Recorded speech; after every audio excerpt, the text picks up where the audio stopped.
আসসালামু আলাইকুম, আমি নুসরাত বিথি। আমি আজকে আপনাদের সাথে 20 টাকার রেসিপি শেয়ার করব। আচ্ছা বলি 20 টাকার রেসিপি কেন বলছি। আমি 20 টাকা দিয়ে সরিষা ফুল কিনে নিয়ে আসছি। আর এই 20 টাকার সরিষা ফুল দিয়ে এত মজার একটা রেসিপি বানিয়েছিলাম, সেটাই আপনাদের সাথে শেয়ার করব। আশা করছি দেখলে আপনাদের ভালো লাগবে, বা চাইলে বাসায় একদিন ট্রাই করে দেখতে পারেন কেমন হয়। তবে খুবই কিন্তু মজা হয়েছিল। তো আমি সরিষা ফুলগুলো প্রথমে ভালো করে কেটে একদম ওয়াশ করে নিয়েছি। এটা একদম ঝুরি ঝুরি করে ছোট করে কেটে নিয়েছিলাম। তারপরে একটি লবণ দিয়ে ভালো করে মেখে নিচ্ছি যেন পানিটা ঝরানো যায় আর কি। পানি থাকলে কিন্তু ভালো হবে না বা তিতা লাগবে, তো পানিটা আমি ঝরিয়ে নিচ্ছিলাম। তো মেখে আর কি ওইভাবে রেখে দিয়েছি। এখানে আমি ডাউল ভিজিয়ে রেখেছিলাম, ডাউলের সঙ্গে রসুনের কুচি মিলিয়ে আমি এটা ব্লেন্ডার করে নিয়েছি। তারপরে একে একে সমস্ত কিছু কিন্তু দিয়ে দিচ্ছি। প্রথমে দিয়ে দিলাম কুচি করা বেশি করে মরিচ, কাঁচা মরিচ, তার সঙ্গে পেঁয়াজ, তার সঙ্গে কিন্তু আরও দিয়েছিলাম স্বাদ মিশালি মশলা যেটা থাকে ওইটা দিয়েছি। ওটার পরিবর্তে কিন্তু চাইলে ভাজা জিরার গুঁড়া দেওয়া যাবে।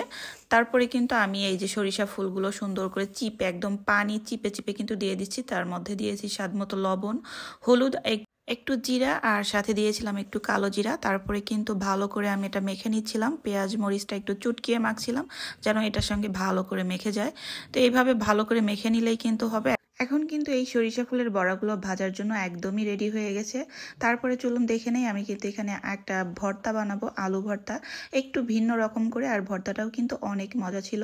তো ভর্তাটা বানানোর জন্য আমি একটা ডিম পোস্ট করে নিচ্ছিলাম, তার সঙ্গে কয়েকটা শুকনো মরিচ আর কি ভেজে নিচ্ছিলাম। তো ডিমটা দেওয়ার কারণেই কিন্তু ভর্তাটা বেশি মজা হয়েছিল।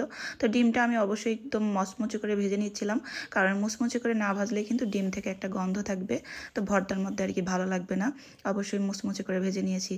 তারপরে কিন্তু ওই প্যানের মধ্যে আমি সরিষা ফুলের বড়াগুলো দিয়ে দিচ্ছি, আর এই হালকা আছে কিন্তু ভেজে নিচ্ছি। আর তেলের পরিমাণ আমি কম দিয়েছি, কারণ যেহেতু ভাত দিয়ে খাবো অল্প তেলে আর কি ভেজে নিচ্ছি।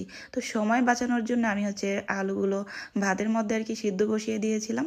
আর এখানে অনেকেরই ধারণা যে বসা ভাত নাকি ঝরঝরে হয় না। আমি কিন্তু প্রায়ই বসা ভাত খাই, প্রায় বলতে সবসময় আমি বসা ভাত খাই। আর আমার ভাত কিন্তু একদমই ঝরঝরে হয়। তো রান্না করার মধ্যে আর কি কথা।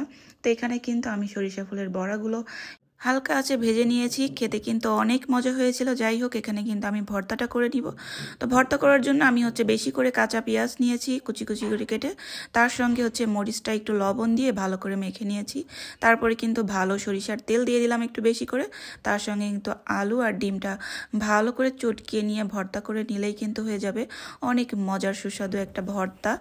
আর কি লাগে বলেন তো, এই ভর্তা আর এই ধরনের একটা ভাজি হলে কিন্তু আর কিছুই লাগে না, আমার তো লাগে নাই। আর এই ভর্তাটা কিন্তু গত 2 দিন আগে আমি শেয়ার করেছিলাম, এই ভর্তাটাও কিন্তু অনেক মজা ছিল। যাই হোক, সবাই ভালো থাকবেন, সুস্থ থাকবেন, না আমাদের জন্য বেশি বেশি করে দোয়া করবেন। আল্লাহ হাফেজ।